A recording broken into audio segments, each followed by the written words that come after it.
Hi everybody, welcome to another episode of Emotion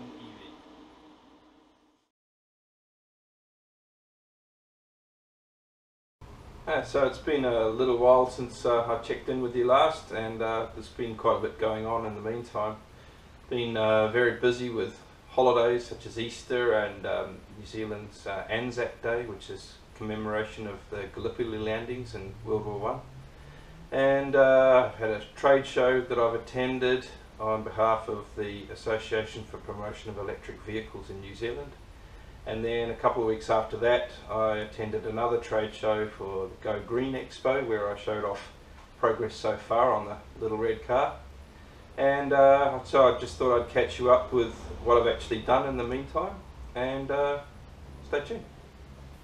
So after a little bit of trial and tribulation, Wayne and I managed to get the adapter hub shrunk back onto the motor after a false start at my first attempt.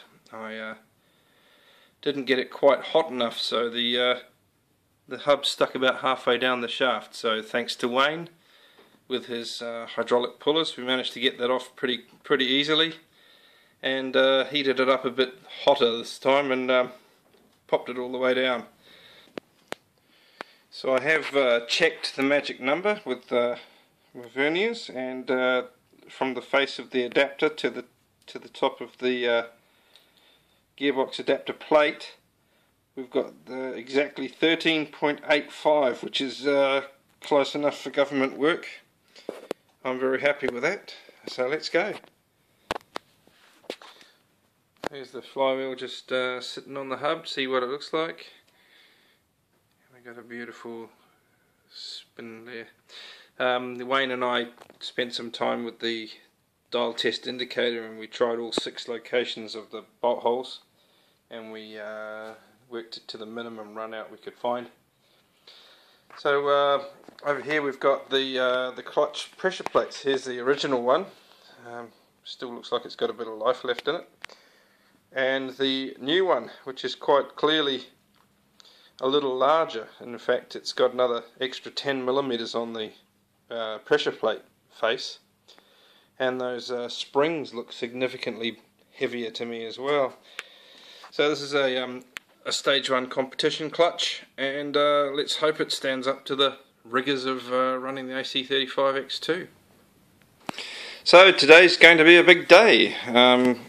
As you can see here, I've been prototyping up where everything's going to go in the car, the controllers and the heater, etc. But the major item for today is the motor. I'm going to fill up this big hole here, and this is what's going in there. So you can see I got all the clutch mounted. Had a bit of trouble shrinking on my adapter hub, but Wayne Jones came over with some hydraulic pullers and managed to get me out of the poo there. So that's hopefully going in today. Also on the list is the final installation of the sway bar. I've got it hidden down there somewhere, just hanging off on its pins, but I have just since received in the last few days some of my components for fitting the sway bar together, and I've just also purchased a set of custom drop links. Now there's a little story in these, quite interesting, that we have a little expression in New Zealand that you've probably not heard from your automotive suppliers where you live, but the common expression is, yes, we stock those, but there's none in the country right now. So 2 days out of Australia or a week out of Europe is the usual sort of expression we hear. So anyway, I've got all these parts, and let's get some stuff chucked in the car. So here we are in the engine bay. As you can quite clearly see, we've got a very nicely mounted AC35x2. I'm not 100% happy with it just yet, but to the casual observer you'd probably never know why. But if I'm intending to develop this as a kit for future sales, I think I've pretty much got to take every step to get it just perfect. And probably the major issue I've got is that the the motor's very slightly on an angle. You've got to look pretty hard to see it, and it's probably not totally obvious since the car's jacked up on one side. But what I basically need to do is to narrow the motor cradle that I built by about 10 millimeters, and that should nestle it a bit further down into the subframe there. Lower the motor very slightly, but it will also level it off. Another issue that I wasn't quite happy with when I put it together was that I ended up having to weld on little packer washers between the motor cradle and the gearbox adapter that I'd cast. So I'm going to make a small modification to my pattern and have another one cast up and machined, and modify my motor cradle, and we should be able to address both of those issues. Unfortunately, that means casting a new adapter, making a new cradle, but more than that, that means that all this hard work has to come out again and be redone.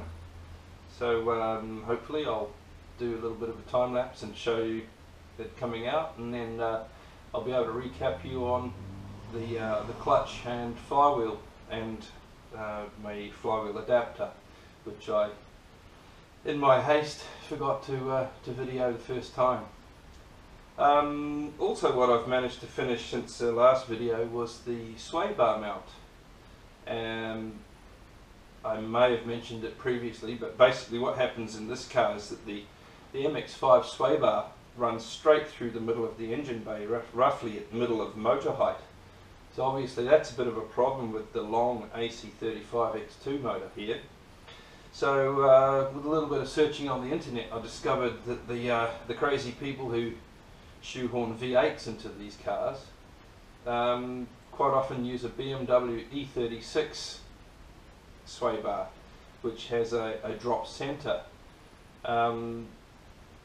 That fits almost perfectly into this car, and I had to only make very minor modifications and a couple of little brackets. Bought some aftermarket drop links, and we've got some beautiful motor clearance here. I'll take you through that in a little while. Also, you can see here in the top of the motor here, I've got a bit of a mock-up front battery tray.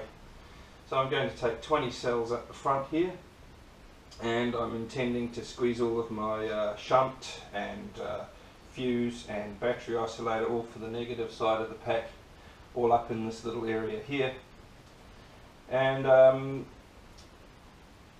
maybe another little relocation of the power steering reservoir here, so that I can fit the positive side contactors for the motor up here. There'll be another set of contactors in the back to isolate the battery pack itself, but these two up the front will be for the Curtis controllers.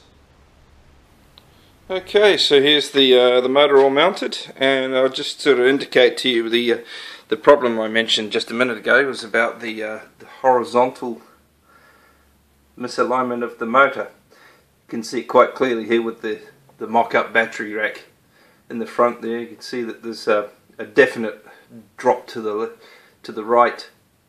That's basically going to be taken up by adjusting or remaking the motor cradle.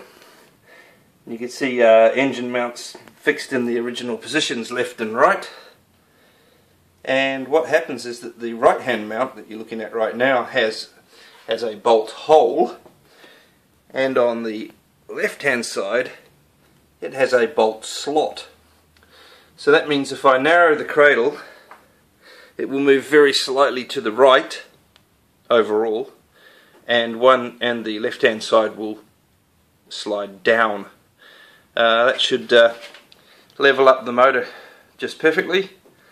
And to double check that dimension, what I'm going to have to do is to take the old engine, jack it up, and measure across those two bolt hole positions, which I thought I had correct, but obviously in my estimations I'm about 10 millimeters out, so we'll try again.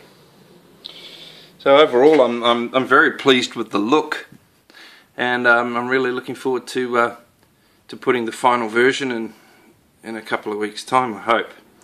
I drilled my adapter from multiple locations because I wasn't quite sure where the motor was going to end up positioned. But I think the sideways mounting here with the lugs on the driver's side, New Zealand of course, keeps the cables nice and out of the way, gives me a lot of room above to play with.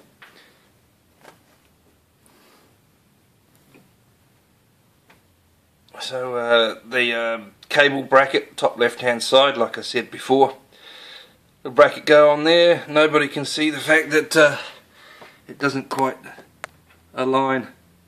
I think we'll live with that. I'm not quite that much of a perfectionist.